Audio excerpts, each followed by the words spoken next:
안녕하십니까. 행복한 9월의 첫 안식일 하나님의 전에 함께 하신 여러분 모두를 진심으로 환영합니다. 말씀을 시작하기 전에 중요한 광고 까먹을까봐 잊어버릴까봐 말씀드립니다. 내일 9월의 첫 안식일, 그래서 아침 기도회가 있는 안식일입니다. 아침 8시에 본당에 오셔서 함께 9월 첫 시작하는 안식일을 기도로 함께 맞이하게 되기를 바랍니다. 제가 늘 감사를 드리는데 그래도 또 다시 한번 감사를 드려야 되겠습니다. 저희 교회 우리 찬양 사역팀은 정말 최고입니다. 아무리도 없고 저희가 지치고 힘들어도 이 찬양을 통해서 다시 새 힘을 얻게 해주십니다. 너무 감사드립니다. 오늘 특별히 마지막 그리고 또 예배 첫 찬미로 불러주신 믿는 사람들아 군병 같으니 그 찬양을 부르니까 제가 한국에서 군인 생활을 하던 게 갑자기 생각이 났어요. 대학교 2학년 때 제가 군대를 갔는데 미국 나이로 생각을 해보니까 19살이더라고요. 19살에 이제 군인을 갔는데 그 젊고 혈기가 넘치는 나이였어도 여름에 제가 7월에 입대를 했는데 1시간 훈련하면 꼭 그 군인들을 그 물 한 잔씩 먹고 소금을 이렇게 먹게 했습니다. 그리고 12시에 점심 먹이고 꼭 잠깐씩 재웠습니다. 젊은 사람도 안 그러면 막 쓰러지거든요. 9월이 돼서 좀 좋아질 줄 알았는데 아이고 지난주 아주 굉장했습니다. 오늘 또 우리 방문 사역 동참하신 여러분들 더운 날씨에 차 타고 또 방문하느라 너무 애쓰셨습니다.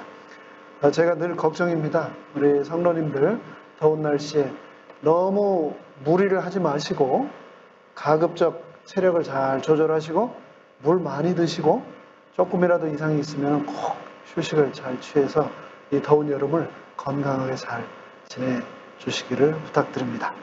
이제 말씀을 시작하겠습니다. 오늘은 열왕기하 4장을 본문으로 그릇 얘기를 좀 하려고 합니다.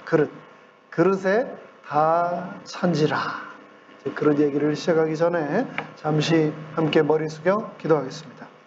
하늘에 계신 저희들의 아버지 하나님, 우리를 비록 질그릇같이 투박함에도 불구하고 늘 사용하기를 간절히 원하시는 아버지 하나님, 이 시간 우리에게 친히 말씀하여 주시고 그 말씀에 순종함으로 하나님의 뜻대로 쓰임받는 그릇 되도록 축복하여 주시옵소서. 세상의 모든 근심과 걱정, 세상에 대한 모든 우리의 잡념들을 다 내려놓고 하나님의 말씀에만 온전히 집중함으로 채워짐을 받는 시간 되도록 은혜 베풀어 주시옵기를 예수님의 이름으로 간절히 기도드리옵나이다. 아멘. 열왕기하 4장 1절로 7절이 전체 본문인데요. 시작하면서 제가 이 본문을 한번 읽도록 하겠습니다. 여러분 눈으로 함께 읽어주시면 감사하겠습니다. 선지자의 생도의 아내 중에 한 여인이 엘리사에게 부르짖어 가로되 당신의 종 나의 남편이 이미 죽었는데 당신의 종이 여호와를 경외한 줄은 당신이 아시는 바니이다. 이제 체주가 이르러 나의 두 아이를 취하여 그 종을 삼고자 하나이다.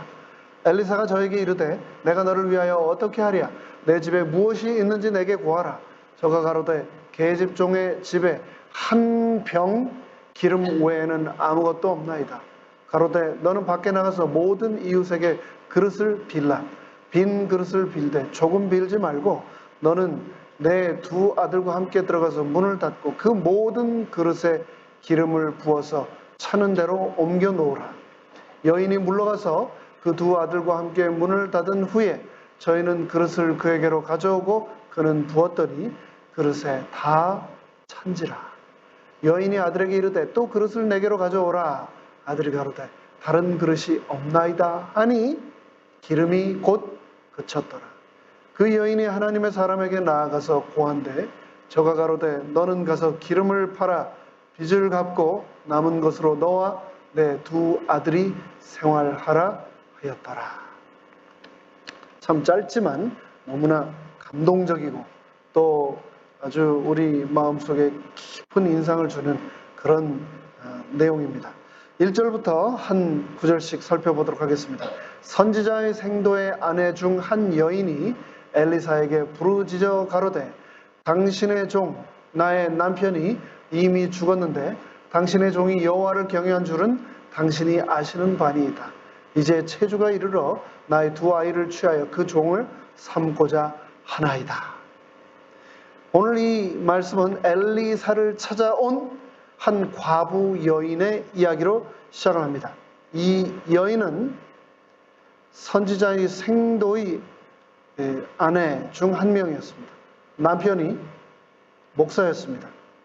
그런데 열심히 하나님을 섬기다가 남편이 어떤 영문인지는 모르겠습니다만 죽게 되었습니다. 그래서 이제 이 목사들을 잘 다스리고 가르쳤던 합회장님 같은 또 교수님 같은 엘리사를 이 아내가 찾아가게 되었습니다. 사랑하는 아내와 자녀를 남기고 떠난 남편도 마음이 아팠겠지만 남편을 보내고 남은 아내와 아이들은 얼마나 마음이 슬펐을까요? 믿음의 남편, 신앙의 아버지가 세상을 먼저 떠난 것도 슬픈데 오늘 본문은 말하기를 더 안타깝게도 이 남겨진 가족들에게 아버지가 남겨준 재산이 있는 것이 아니라 재산은커녕 빚이 남아서 그 빚 때문에 빚의 주인이 찾아와가지고 빚을 갚지 않으면 내가 당신 두 아들을 데리고 와서 내 노예로 삼겠다 라고 하는 너무나 비참하고 절망적인 상황을 우리가 보고 있습니다. 여기서 우리는 중요한 신앙의 원리를 하나 발견하게 됩니다. 신앙의 원리 첫 번째, 하나님을 믿는 사람에게도 고난은 결코 피해가지 않는다. 어떤 사람들은 하나님을 믿고 침례를 받고 교회를 출석하면 굉장한 주술적인 힘이나 초자연적인 능력이 나를 방패막처럼 둘러싸서 내가 지나가면 온갖 사고와 고통이 나를 쑥쑥 피해서 가고 나는 거기를 꿰뚫고 갈 것처럼 생각하는 경우도 있습니다. 그러다가 작은 일이 자신에게 부딪히면 하나님, 내가 하나님을 믿는데 왜 나에게 이런 시련을 허락하십니까? 왜 이런 고통이 나에게 다가오는 거죠? 라고 합니다. 하지만 성경은 뭐라고 얘기를 하고 있냐면 하나님을 신실하게 믿는 사람에게도 고난과 시련은 다가온다. 그것을 이상하게 생각하지 말아라. 너무나 당연한 것이다. 하나님 믿는다고 예수님께 우리의 생애를 바친다 해도 이 죄악 세상을 살아가는 우리에게 고난과 시련은 면제되지 않는다. 도리어 우리가 그런 시련 당하는 것은 이 세상에서 너무나 당연한 것이니 그것으로 결코 힘들어하지 말아라. 이상하게 생각하지 말아라고 성경은 말하고 있습니다. 사랑하는 자들아, 너희를 시련하려고 오는 시험, 그냥 시험도 아닙니다. 불시험들을 이상한 일 당하는 것처럼 여기지 말라라고 성경은 말하고 있습니다. 우린 성경에서 그리고 역사 가운데서 하나님을 사랑하고 말씀에 순종하며 믿음으로 살아갔던 수많은 사람들에게 고난이 있었음을 확인할 수 있습니다. 요셉은 죄를 거절하고 하나님의 뜻대로 살겠다고 모든 유혹을 뿌리친 결과 억울한 누명을 쓰고 감옥에 갇히게 되었습니다. 다윗은 신실하게 하나님을 따른 결과 사울 왕에게 쫓기는 지명 수배자가 되고 말았습니다. 다니엘의 세 친구는 하나님의 명령에 순종하여 우상 숭배를 거절한 결과로 용광로에 던져지고 말았습니다. 바울은 빌립보에서 복음을 전한 결과 매를 맞고 감옥에 갇히고 말았습니다. 하나님을 믿는 사람도 위험한 교통사고를 당하며 사업이 망하기도 하고 사랑하는 사람을 잃기도 하는데 그것을 결코 이상한 일 당하는 것으로 여기지 말라라고 말씀을 하고 있는 겁니다. 하나님의 사람이 믿음에 순종한 결과로 억울한 비난을 당할 수 있을까요? 당할 수 있습니다. 오해를 받을 수 있을까요? 있습니다. 손해를 당할 수 있습니까? 당연히 그렇습니다. 하나님의 말씀에 순종함으로 의사 국가고시나 검사 국가고시 시험을 치르지 못하는 학생들을 저는 많이 봤습니다. 사업체 엄청난 매출의 손실을 감수하고 안식일을 지키는 믿음의 사람들을 많이 보았습니다. 고용의 불이익을 하나님을 믿는다는 이유로 신앙의 신념 때문에 당하는 사람들을 얼마나 우리는 주위에서 많이 보아왔습니까? 때로는 요나에게 일어났던 풍랑처럼 불순종으로 인해서 고난이 오는 경우도 있지만, 때때로 스데반처럼 하나님의 뜻에 순종하는 삶을 살더라도 우리 인생에는 수많은 돌이 날라온다는 것입니다. 우리는 많은 경우 우리의 잘못으로 인해서 징계를 받고 고난을 당합니다. 그러나 때로는 잘못이 없는데 억울한 고난을 당하는 것 같은 경우도 분명히 있습니다. 성경은 그럴 때 우리를 단련하려고 오는 이 불같은 시련에 대해서 당황하지 말고 이상한 일 일어나는 것처럼 여기지 말라고 당부하고 계십니다. 왜냐하면 그 고난 너머의 영광과 기쁨이 보상으로 우리에게 분명히 주어질 것이기 때문입니다. 고난이 우리의 잘못으로 인해 왔든지 아니면 믿음의 순종의 결과로 왔든지, 고난은 우리로 하여금 우리의 시선을 주님께로만 향하도록 우리를 이끌어 줍니다. 우리는 절망의 순간에 이르지 않으면 주님 없이도 잘 살아갈 것 같은 착각을 하게 됩니다. 우리의 그릇에 수많은 허망한 것들을 채우고 살아가게 되는 거죠. 그러나 불같은 시련이 올 때 우리는 우리 안에 담겨진 모든 불필요한 것, 허망한 것, 죄악된 것들을 깨끗이 비워버리게 됩니다. 이사를 해야 묵은 쓰레기를 버리듯이 시련이 우리 내면을 연단하여 불필요한 생각들을 비워버리기 때문입니다. 오직 너희가 그리스도의 고난에 참여하는 것으로 원망하기보다는 도리어 즐거워하라고 성경은 말하고 있습니다.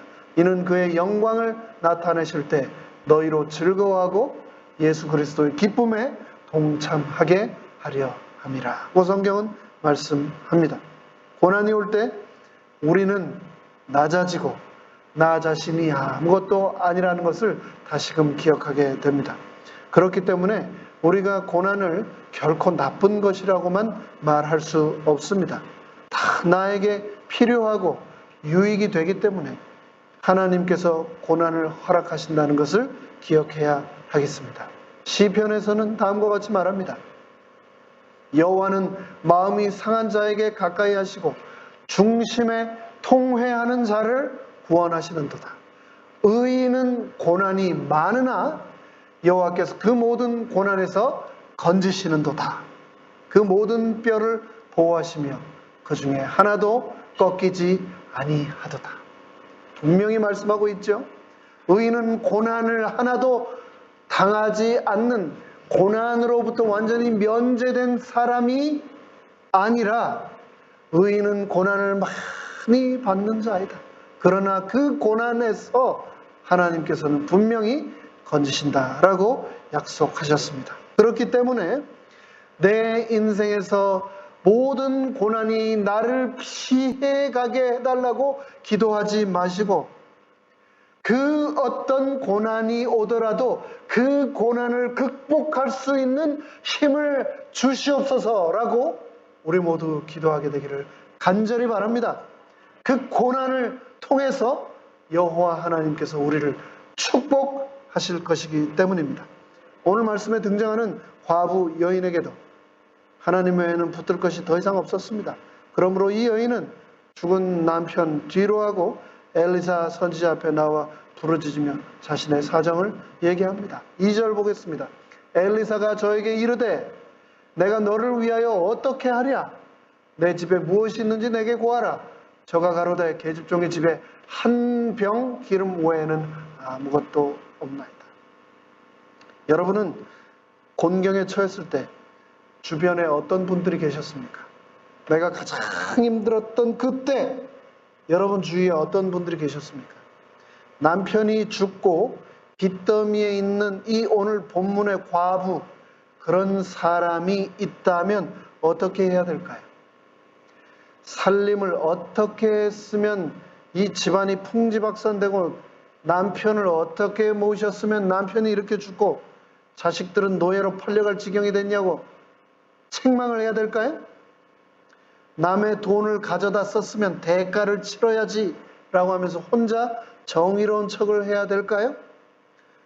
정말 불행하게도 우리 주위에는 혼자 정의롭고 혼자 온갖 가르침을 다 베푸는 것 같이 이렇게 무자비하게 상처를 주는, 우리의 고난에 대하여 상처를 주는 사람들이 있습니다.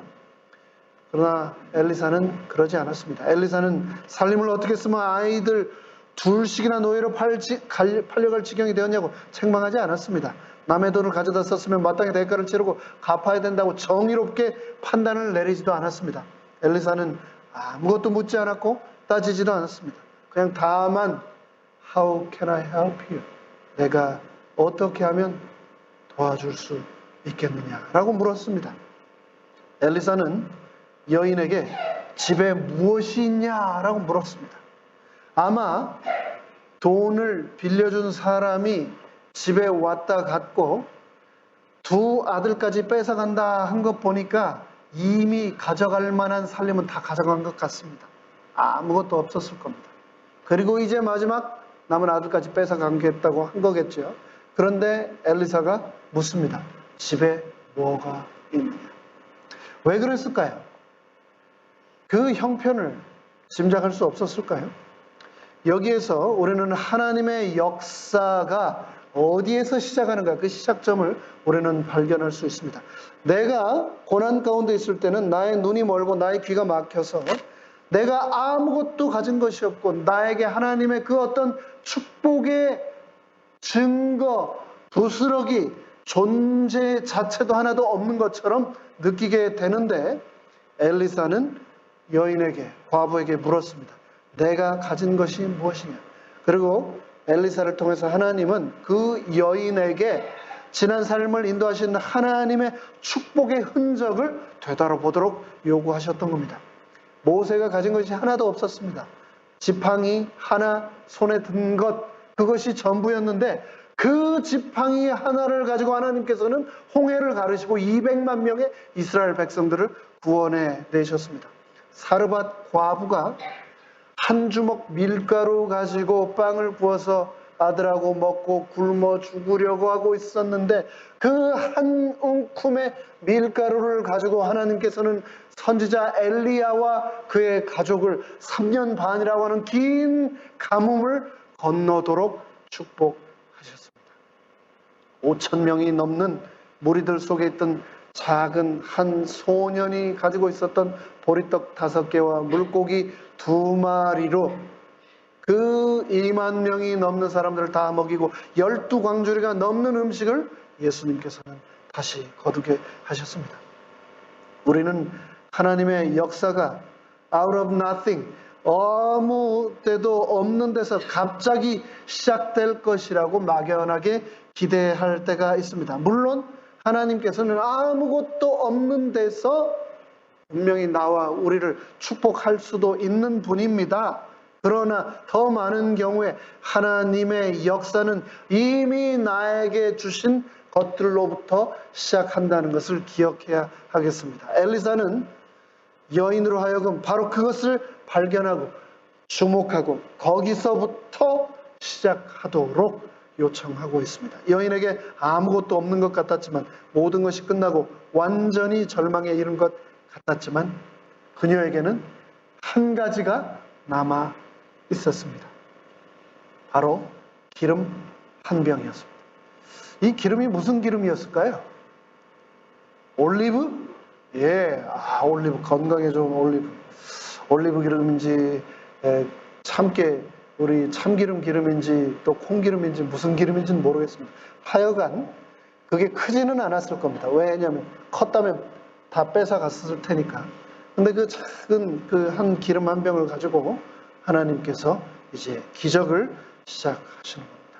하나님께서는 나에게 남은 한 병의 기름이 무엇이냐 라고 그 여인에게 물었던 것처럼 고난의 막다른 벽에 처해 있는 우리에게도 묻는다는 것을 기억하십시오. 하나님께서 나에게 지난 나의 삶을 통해서 부어주셨던 축복의 증거, 축복의 종잣돈, 축복의 흔적을 늘 잊지 말고 우리는 살아가야 되겠습니다. 나의 손에 있는 남은 기름 한 병은 무엇인가? 나의 손에 있는 지팡이는 무엇인가? 나의 손에 있는 가루 한 움큼, 나의 손에 있는 보리떡 5개와 물고기 2마리는 무엇인가? 하나님은 그 어떤 순간도 나를 완전히 내쳐버리지 않으시고 나에게 언제나 축복의 근원이 되어 오셨다는 것을 우리는 기억해야 하겠습니다. 그것이 아무리 작을지라도, 아무리 보잘것이 없을지라도 하나님께서는 그것을 통해서 역사하시기 때문입니다. 성경에서는 이 기름을 성령님이라고 말씀하고 있습니다. 우리에게 아무것도 남은 것이 없을지라도 이 과부처럼 우리 안에는 하나님의 기름이신 성령님께서 거하신다는 것을 기억해야 하겠습니다. 우리를 떠나지도 아니하시고 버리지도 아니하신다고 말씀하신 파라클레토스, 그분께서 나와 함께 계셔서 내가 절망의 밑바닥에 이른다 할지라도 그 기름 한 병이 언제나 나와 함께 있다는 것을 기억해야 되겠습니다. 로마서 8장에서는 이렇게 말합니다. 이와 같이 성령도 우리 연약하심을 도우시나니 우리가 마땅히 빌 바를 알지 못하나 오직 성령이 말할 수 없는 탄식으로 우리를 위하여 친히 간구하시느니라. 내가 그 시련에 넘어지고 인생의 벼랑 끝에서 기도할 힘조차 없어 쓰러져 있을 때 성령님께서 나를 위하여 탄식하고 간구하신다고 말씀하고 계신 겁니다. 마음을 감찰하시는 이가 성령의 생각을 아시나니 이는 성령이 하나님의 뜻대로 바로 나를 위하여 간구하심이니라. 그래서 여러분 살다가 너무 힘든 일이 있으실 때 이게 끝이구나, 내가 혼자구나, 이제 더 이상 갈 곳이 없구나, 내가 더 이상 기도할 힘도 없구나, 그렇게 생각하지 마시고 바로 그 순간 내 옆에서 쓰러진 나를 위해서, 나를 위해 말할 수 없는 탄식으로 나를 위하여 간구하시는 성령님을 기억하게 되시기를 간절히 바랍니다. 3절과 4절 말씀 계속해서 보겠습니다. 가로되 너는 밖에 나가서 모든 이웃에게 그릇을 빌려라.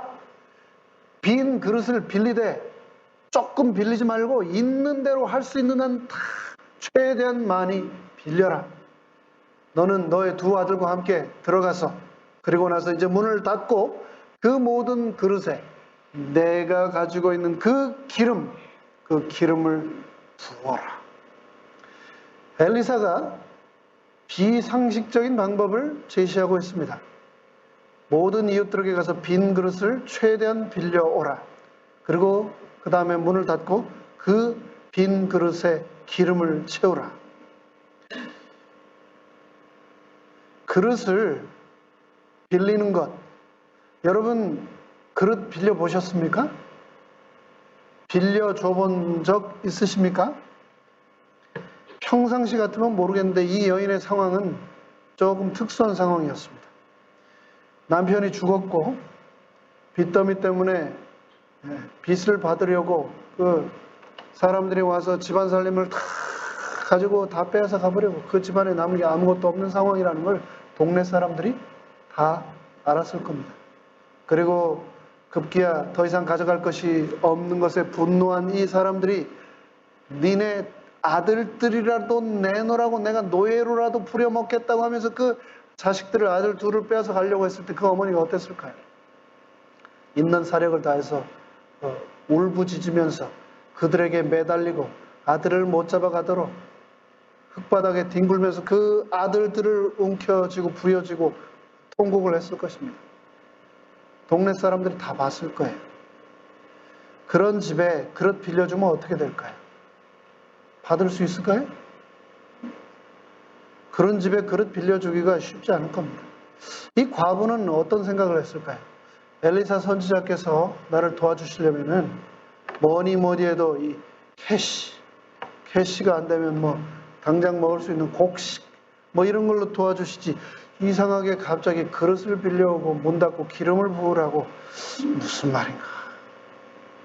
그런데 참 놀랍게도 똑같은 방법으로 후에 성육신 하신 예수님께서 가나의 혼인잔치에서 빈 항아리에 물을 채우라 하시고 그 물을 그 누구도 맛보지 못한 세상에서 맛있는 포도즙으로 만들지 않으셨습니까? 그 기적이 일어났던 것처럼 이 여인은 자신이 이해할 수 없는 방법이었지만 선지자가 말한 대로 순종했고 기적이 일어났습니다.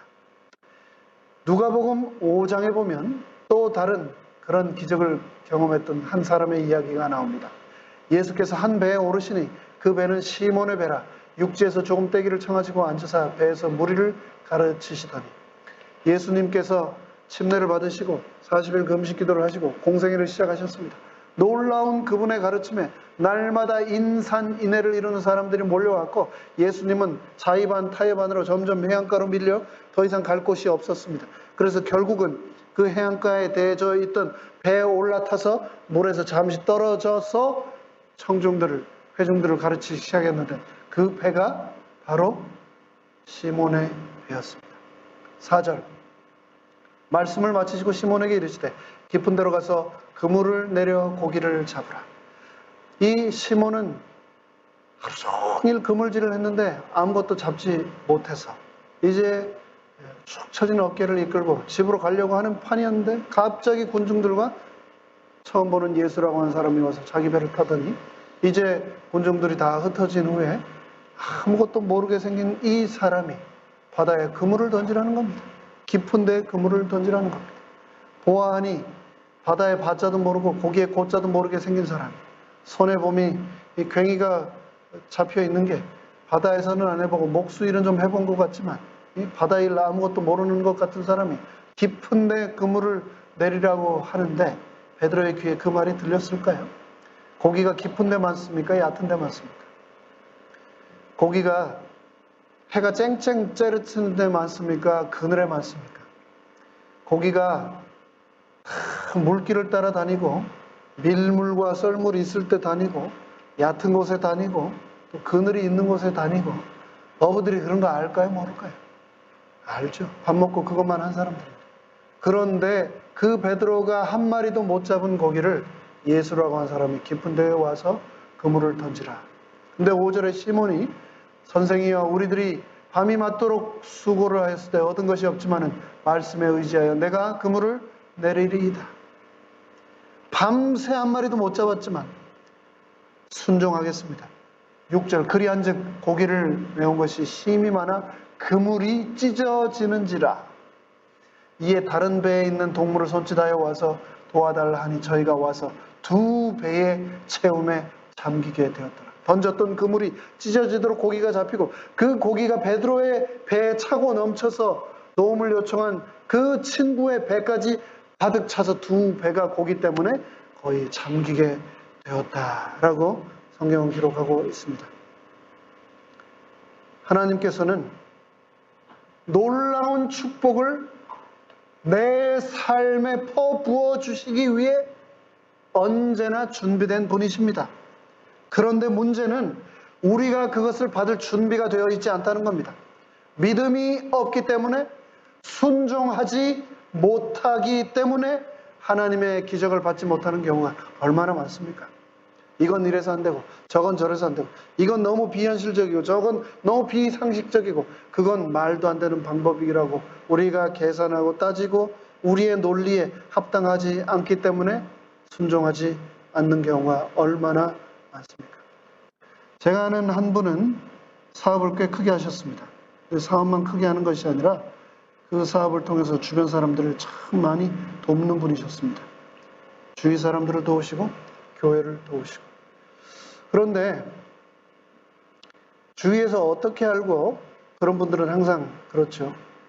어떻게 알고 얼굴도 모르고 처음 보는 많은 분들이 와서 참 도와달라고 도움의 손길을 많이 요청했는데 그때마다 거절하지 않고 늘 넉넉하게 도우셨습니다. 그런데 갑자기 사업이 어려워지면서 재정적인 큰 위기가 닥쳤습니다. 평소에는 잘 알지도 못하던 사람들까지 찾아와서 아는 척하고 크고 작은 도움을 요청했었는데 맨날 밥 같이 먹자 전화 오면 그냥 안부 전화했다 그러면서 나중에 사실은 좀 도움이 필요한데 얼마 이렇게 이 주위에 사람들이 끊이지 않았는데 사업이 어려워졌다라고 하는 소문이 나자마자 아무도 전화를 안 받더랍니다.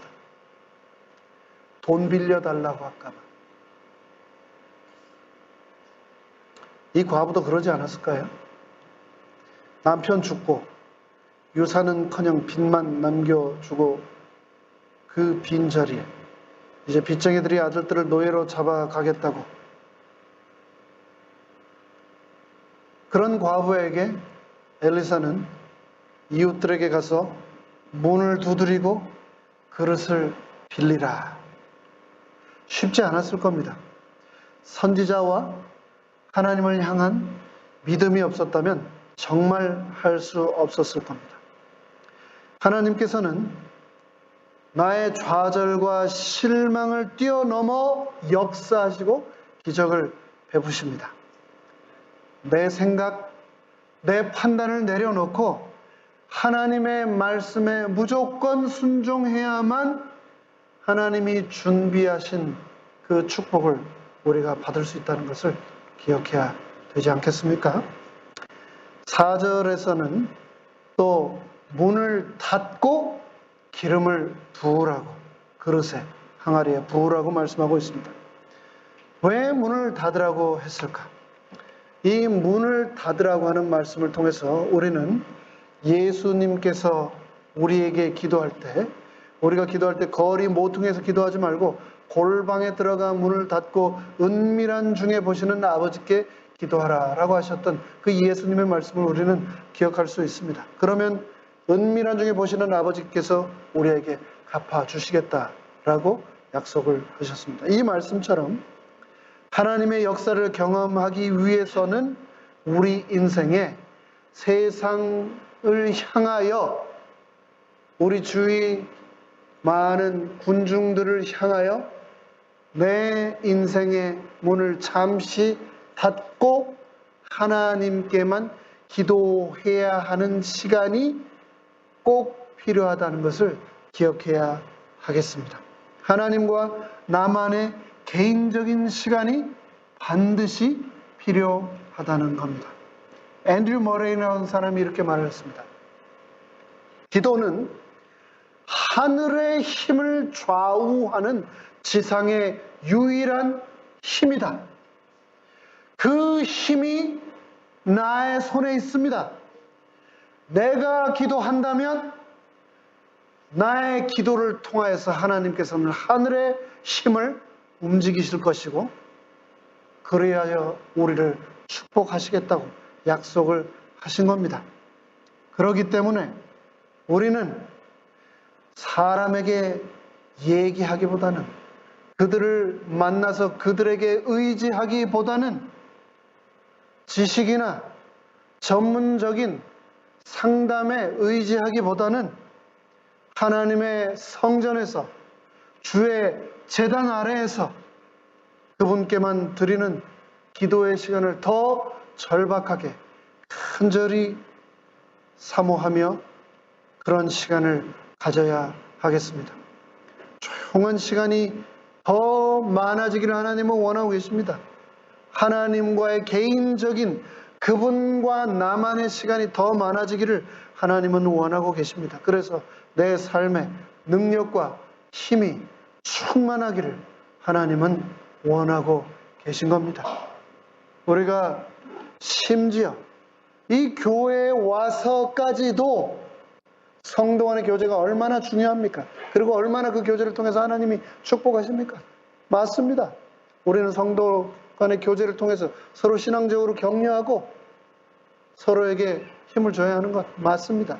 그럼에도 불구하고 우리에게 더 절실하게 필요한 것은 이 아버지의 전 하나님의 제단 아래에서 이 세상을 향하여 문을 닫고 그분과 나만이 갖는 절대적인 집중의 시간, 그 기도의 시간이 우리에게는 너무나 절박하다는 것을 기억해야 하겠습니다.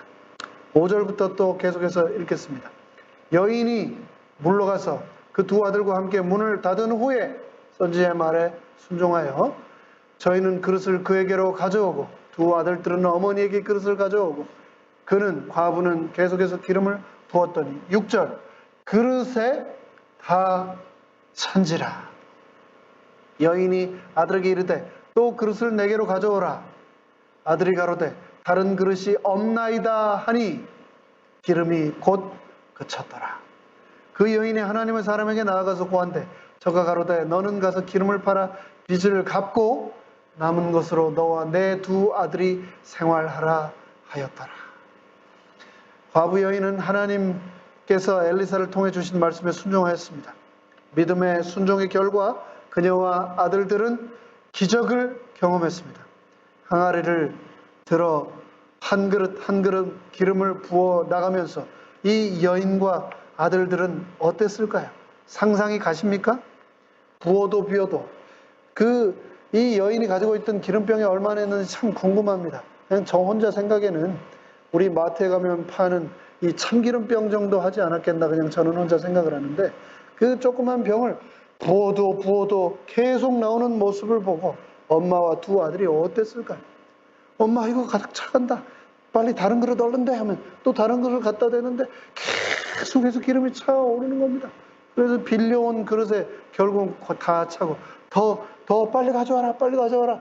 그런데 더 이상 그릇이 없다고 하자 기름이 딱 그 순간에 멈췄다. 그릇이 더 많았다면 어떻게 됐을까요? 재벌이 됐을 것 같아요. 재벌이. 그릇이 떨어지기 기름이 멈췄습니다. 참 신기하고 놀라웠고 감사하고 또 감격했을 것입니다. 엘리사는 그 기름이 전부 얼마나 됐는지는 모릅니다만 그 기름을 팔아가지고 빚을 다 청산할 수 있었다. 그리고 그게 끝이 아니었습니다. 그리고 남은 생을 두 아들과 함께 이 기름을 판 돈으로 살으라 라고까지 했습니다. 기름이 얼마나 많이 넉넉하게 나왔으면 그랬을까? 앞으로도 생활할 수 있습니까? 지금 현재 처한 나의 빈곤, 그 빛의 올무에서 벗어나는 것뿐만 아니라 앞으로의 생활까지도 완전히 하나님께서는 순종한 그 여인에게 기적으로 풍성하게 채워주셨습니다. 우리가 여기서 기억할 수 있는 너무나 소중한 교훈 한 가지는 우리의 그릇이 준비되는 만큼 기름을 받을 수 있고 그만큼 하나님의 기적과 권능을 우리는 삶 가운데 경험할 수 있다는 겁니다. 여러분, 그릇 많이 준비해 놓으셨습니까? 어떤 그릇을 준비해 놓으셨습니까? 그 그릇에 하나님께서 여러분이 드리시는 기도의 응답으로 기름이 아닌 여러분의 인생에 필요한 축복을 그득그득 넘치도록 부어주실 것을 여러분 믿으십니까? 오늘 우리는 그릇에 다 찬지라 라고 하는 제목으로 열왕기하 4장의 말씀을 살펴보았습니다.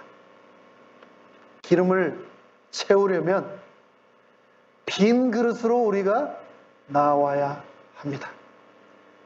내 지식, 내 명예, 나의 판단, 나의 상식 다 비우고 하나님의 역사를 간절히 사모하는 빈 그릇으로 우리가 하나님께 나아온다면 하나님께서는 내 삶의 그 빈 그릇을 분명히 채워주실 것입니다. 사도행전에서는 사실 이렇게까지 말씀하고 계십니다. 주께서 가라사대 가라, 이 사람은 내 이름을 이방인과 임금들과 이스라엘 자손들 앞에 전하기 위하여 택한 나의 뭐라고요? 나의 그릇이라. 예수님께서 말씀하시는 겁니다. 사도 바울을 향하여. 이 사람이 누군지 모르지. 이 사람이 내 그릇이야. 하나님께서는 오늘 저녁 저와 여러분에게 말씀하고 있습니다. 제 이름이 뭐라고요? 문 그릇이랍니다. 문 그릇. 여러분의 이름도 그릇입니다. 그릇. 그 그릇에 하나님께서 채워주시겠다고 약속하셨습니다. 하나님의 그릇, 하나님의 축복의 그릇으로 우리 모두가 살아가게 될 것입니다. 시편에서는 또다시 약속하고 있습니다. 나는 바로 너를 애굽 땅에서 인도하여 낸 여호와 너의 하나님이니 너의 입을 넓게 열라. 내가 채우리라.